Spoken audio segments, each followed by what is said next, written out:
I'm Rep. Elliott from the 88th District, representing Hamden, Connecticut, with John Geragosian and Rob Kane, the auditors for the state government. And thank you for being with me. Nice to be here. Yeah, thanks for having us. Yeah, you got it. So tell me a little bit about your history personally getting into state government, and I'll just go one at a time. Go ahead, represent. Thank you. So I served in the state senate for the 32nd district, which is Watertown, Middlebury, Southbury, Woodbury area, for 9 years. I served as the ranking Republican on the Appropriations Committee for that time.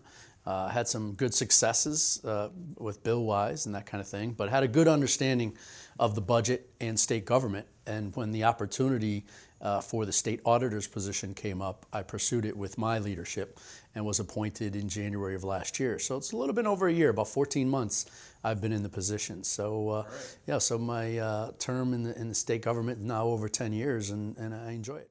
And how about you? And I started here in 1995 as a member of the House, representing the 25th District, which was part of New Britain and Newington, and served 16 years in the House. Served on my local city council before that in the city of New Britain, and was on the Appropriations Committee all 16 years of my term here, and finished as the chairman of the Appropriations Committee. So I too have a pretty good knowledge of the budget as well as the workings of the different state agencies. Rob, what was some of your interaction with the agency before you became a part of it? You know, that's a great question. In fact, I say this a lot, that I wish I had more interaction with the auditors. You know, being a legislator, we're trying to change that. John and I now is trying to develop relationships. That's why we appreciate you having us here today, just to get people to know what the auditors do. I didn't do enough, quite honestly, as far as interacting with the auditors. We have an inside look at all of state government and all state agencies. So, you know, you certainly get an understanding on the Appropriations Committee and throughout all your committee work, but we really delve into the nooks and crannies being in the auditor. So I'm looking forward to continuing that relationship with guys like you know, members of the General Assembly, so we work for you. We work for the General Assembly. We're your eyes and ears inside state government. So we're trying to do what we can to help you. And can you tell us a bit about the history of the agency? Well, the auditors go back in some way, shape, or form to the 1600s in Connecticut. We originally housed in the Treasurer's office back in the 1600s, but the modern incarnation of the auditor's office is since 1937 as an independent agency. And we're the only state that has a bipartisan office, auditors of different parties. And when you say you're independent, what does that mean? We are a legislative branch agency, which gives us independence from the executive branch agencies that we audit. But we basically have had independence to run our office as we deem fit. And how many people are part of the office right now? We're approximately 100 people right now. And you know, part of what Rob says, our people do great work. And it's kind of our job to kind of show that work off and make sure that the General Assembly and the public and the press know the things that they find in their work. So. But to further John's earlier point, we are truly bipartisan, one Republican, one Democrat. And as we know what's going on in Washington a lot, and you know, the partisanship that takes place, we are truly a bipartisan agency, which is kind of neat. We're the only state like that. And even reading the reports, I mean, there's nothing partisan in there. No. It's just nuts and bolts of what needs to get done to make sure that the agencies that you're overseeing just operate more efficiently. That's exactly right. It's about compliance, it's about policies, it's about procedures, and making sure these agencies follow those procedures and reporting on them. So when you have an agency in front of your committee, you can ask them those questions about what's taking place, and the recommendations we make hopefully changes outcomes at that agency. Was there anything that was surprising to you when you first took on this new role? That's a good question. I think we get to also see whistleblower complaints and loss reports. That's kind of interesting to me, seeing you know, some of the waste and some of the neglect that takes place in state government. You know, you hear about these things, but you never really understand it till you get a firsthand look. I think most agencies are doing the right thing, but you'd be surprised at the lack of controls that sometimes take place. And that was surprising to me. I don't know about how you feel, John, but Has that changed? Has it changed for you over time? Well, I've been in the job for 7 years, so I'm kind of in a different place. So I've kind of seen a lot in terms of things coming across our desk. But, you mentioned the tone of our reports, and that's intentional. I mean, we want to kind of just report the things that we find. We don't have a press operation per se to we don't send out press releases to charge up what we find. And we found some very explosive things in the past. But our tone in interacting with the legislature and interacting with the press is kind of stay to what we found. And we're not allowed, you're the policymakers, so we're not allowed to, we make recommendations, and you as the member of the General Assembly do with them as you deem fit. Right. I'm curious how much frustration you deal with. I can speak for myself. From the outside before I got elected, always really disliking what felt as though was the incrementalist approach that so many people in government take on. And then now that I've been here, and then just seeing how many people are in some of these agencies and how long it takes to create new systems and then implement those systems and to make sure they're working and then fine-tuning them. What's your take on how long it takes to see some of your changes be implemented? And is that frustrating, or are you just used to how long it takes to get these changes in place? Well, as you know, the General Assembly passed a bill that allowed for public hearings on our reports and, most importantly, on our recommendations and repeat findings. So you'll see a report that will list findings from previous reports, and you'll also see it noted, this was portrayed before, this was reported before, and we try to emphasize that. What we're trying to do is get that relationship with you so you have an inside look, and then you can make those changes. Like John said, you're the policymakers, so when those agencies come in front of your committee, you can hold their feet to the fire. We just shine the light, if you will. Right.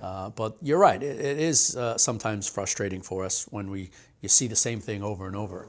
But most agencies, as I mentioned, they're trying to do the right thing. It's just a matter of following dotting the I's and crossing the T's, I think. We issue an annual report every year, and part of that report is we basically say what percentage of our recommendations were implemented since the last time we went in to audit an agency. And that number's gone down since I've been here, partially because I think, the budget struggles over the last 10 years or so have really had an effect on the agencies, including ours. I mean, we're down about 20 people from where we were when the day I got here. I can give you, for instance, we just started doing audits of special education providers, and the Department of Education's oversight of that process. And we found out in that audit, and we just testified before the Education Committee a couple weeks ago, that they only have one person to basically go in and inspect these schools, and they basically only do it for health and safety, that the oversight of the special education system is almost non-existent at this point. And hopefully that those findings will come to some sort of solution. So is your position that you shine spotlights on problems? How much of it do you think is that versus providing potential solutions? What do you think that balance is? So we don't play a management role, certainly, but we can make recommendations based on the findings. What we're trying to do is make sure that these agencies comply with the laws that the General Assembly sets or that the governor puts forth in his executive policies. So when we go into an agency, we'll basically, it's kind of neat really, the process, because we'll send you a letter as commissioner of a particular agency and tell you that we are sending so many people over there. We expect you to give them an office, give them a computer, give them access to all your files, give them the ability to talk to all your employees, have fraud interviews. So it's kind of a neat process. It's almost a CSI type of thing, you know. We don't have the blue blazers or anything, blue jackets, but it's kind of neat in that regard, because you're doing an investigation of the policies in that particular agency. It's kind of fun. Can you walk me through what an average day looks like for you? Well, in our case, we are the final reviewers, and you talked about the bipartisan nature. We have to agree on everything that comes out of our office. Got it.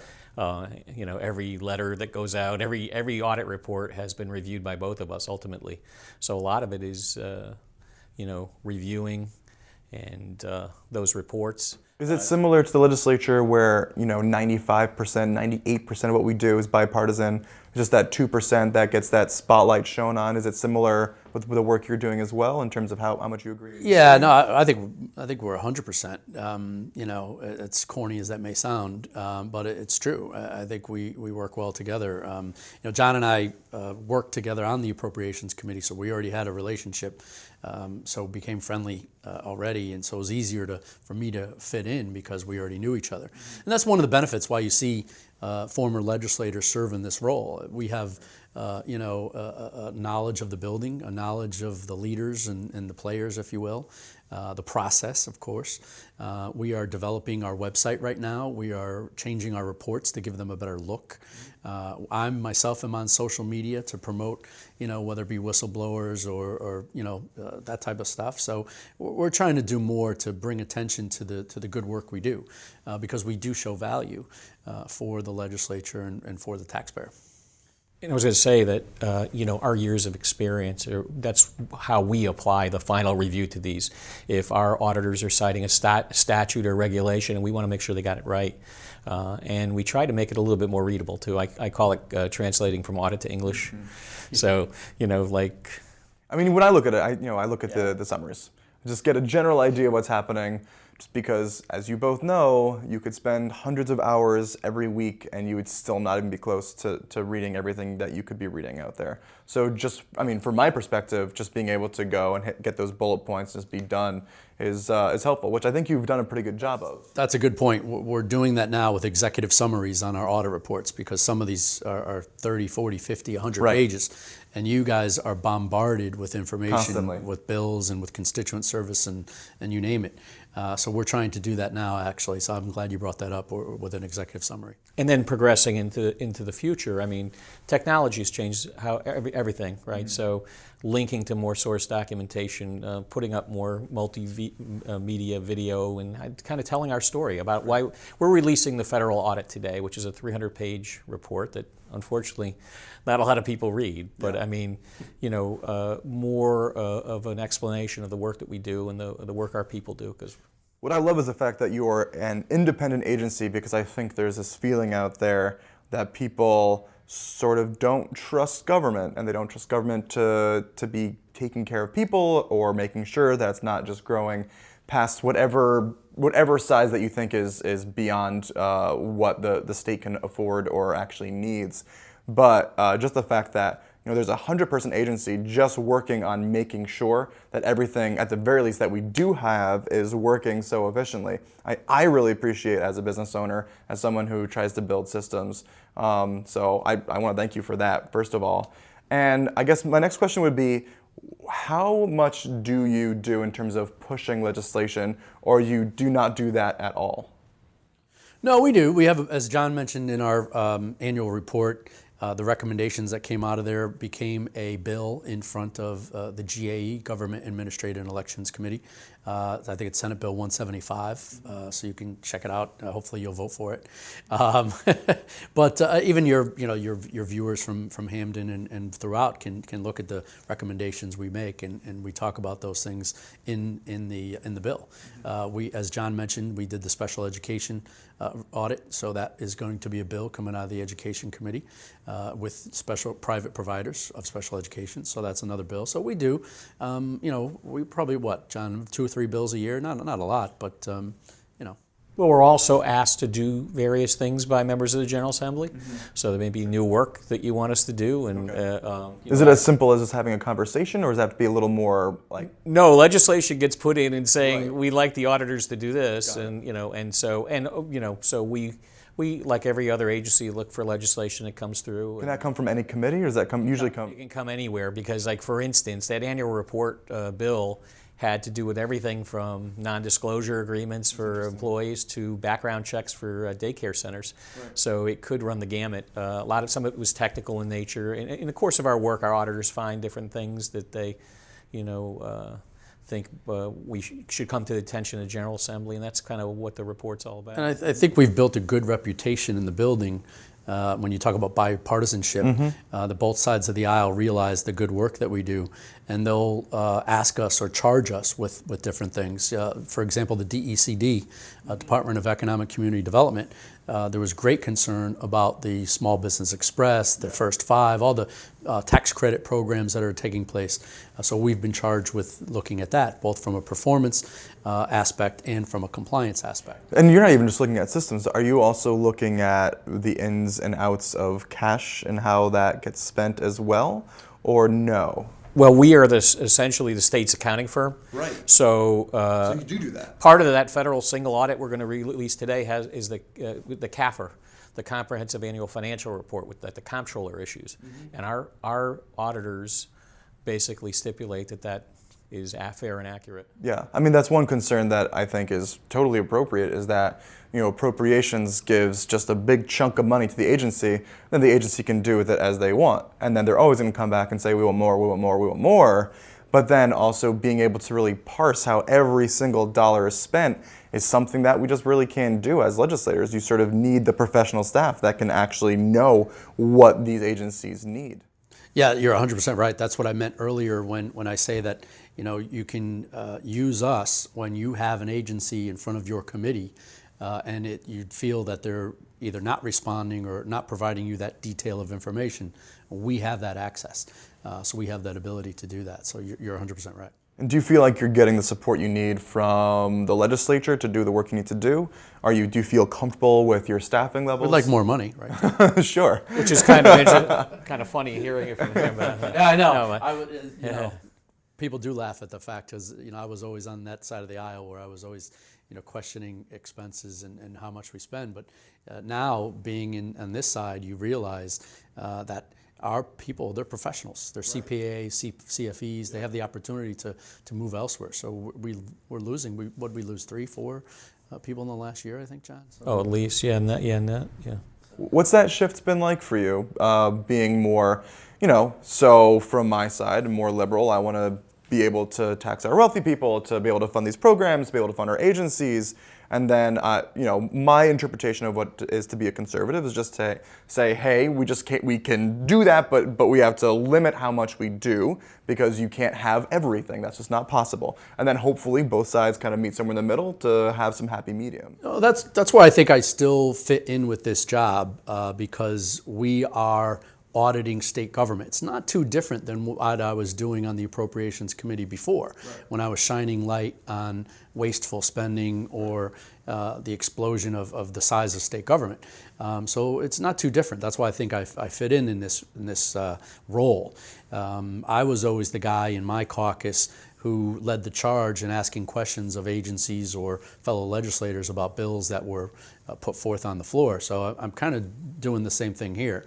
Philosophically, yes, you're right. I'm now part of a state agency that I wish had more resources and wish had more people. Which I think is super interesting. It is for me as well. It's quite a dynamic, and I think John teased me the other day when we were in front of the Education Committee, because Representative Fleischman said that we should have more money, and I totally agreed with him. But so it's a new dynamic for me. But certainly, we do good work, as John mentioned. We really do, and we provide a great service to both you as a member of the General Assembly and to your constituents. Well, I think, and it's money well spent. Yeah. I mean, I think, and all auditing is about having people.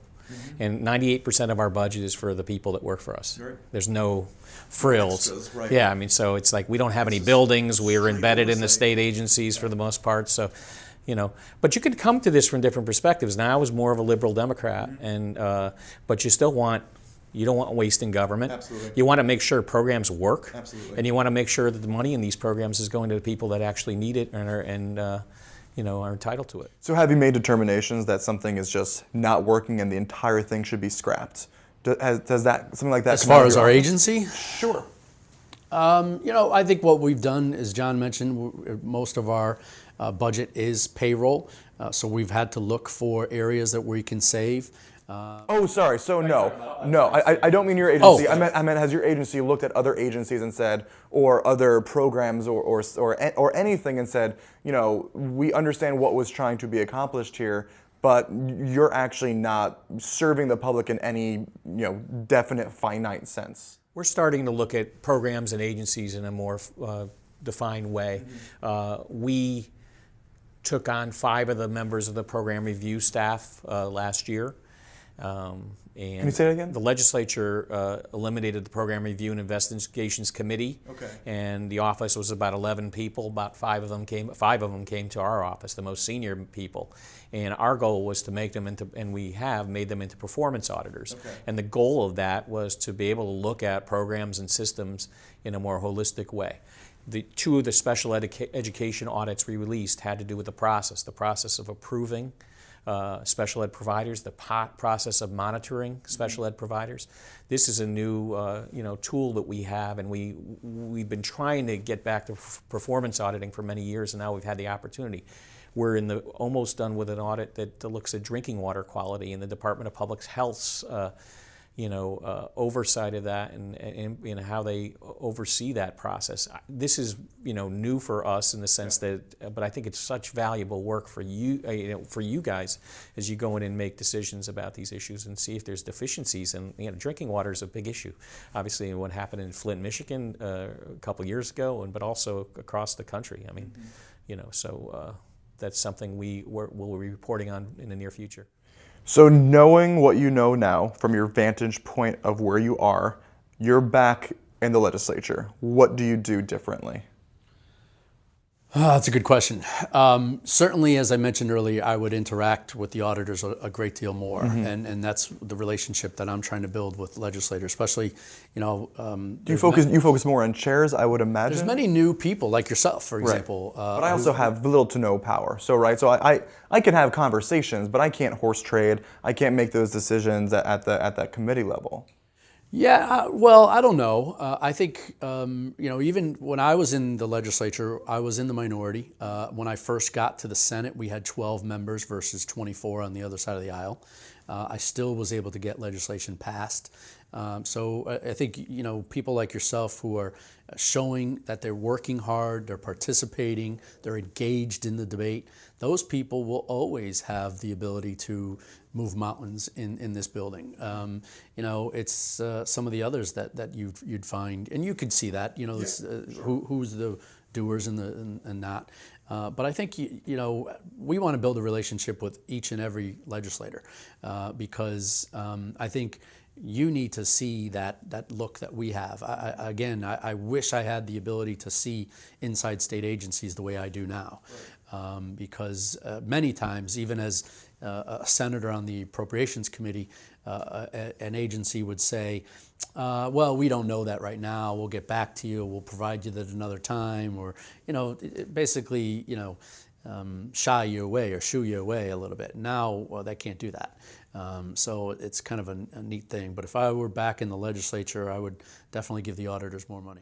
Yeah, how about you? What would you do? I'll give them a lot more money. A lot more money. Say, we can. Are you on appropriations? No, finance. We got to get you on appropriations. We hope we can be a resource to individual legislators. Lots of times we'll get, not even related to the audits we do, but we'll get questions, and we can, oftentimes get answers to the questions in a really, quickly, because we do have access to the state's accounting system. We can look up contracts. We can look up, various items, and we are called upon by individual legislators periodically, and it's something we do. All right, last question.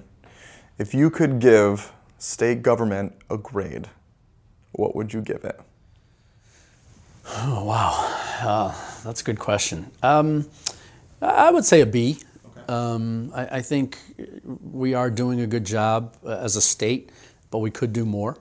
So I think there's always room for improvement, in all of us. Okay. What do you think? I was going to say the same grade, but we agree. See, I know. Again, we agree on everything. It's getting boring. No, but part of like I said before, this is not about gotcha. Yeah. Right. We're there to kind of help give a third-party view of state agencies' operations and say, hey, you could be doing this better, you can be doing this better. That's how we approach this. And oftentimes we'll get thanks from the state agency for pointing things out for us, for that to them. And that's what we like to see. Yeah, it's a tough job. I mean, I know some people are overseeing 1,000, 1,500, 2,000 people, and you sort of get pegged by everything that the agency does when A, you have that purview of all these people, but then you're also limited by what the legislature has said you can and can't do, which limits you significantly also. So it's just a very interesting process. So whenever somebody says, run government like a business, how could you ever really do that? But I think that your agency, if anything, makes it more able to run like a business, or at least have that as an ideal, if never actually attainable. Yeah, I think that when you mentioned, you struck a chord with me when you said run government like a business. The only thing I would say to that is we do see, again, the loss reports. And some things are just common sense. And you and I wouldn't do this with our own checkbook or with our own business. Yeah. Yet, when people feel, it's not my money. It's not my money. The little things go by. We had a situation with an agency that they had a pile of checks up to $160,000 sitting in a safe somewhere that were never deposited. Well, you and I would never do that, and that person would never do that in their own personal checkbook. Right. So why does that take place? So those are the kind of things that irk me sometimes, and when you mentioned that, it just struck me that way. But for the most part, people are doing the right thing. It's just a matter of making sure those policies are stuck to. Yeah, you'll never see that level of accountability in government. The closest thing would be that's what your we're trying agency. to do. Yeah. Great. Well, I appreciate your time. Thank you for talking with me. Yeah, you got it. Thank you. Thanks. Good to see you. Absolutely.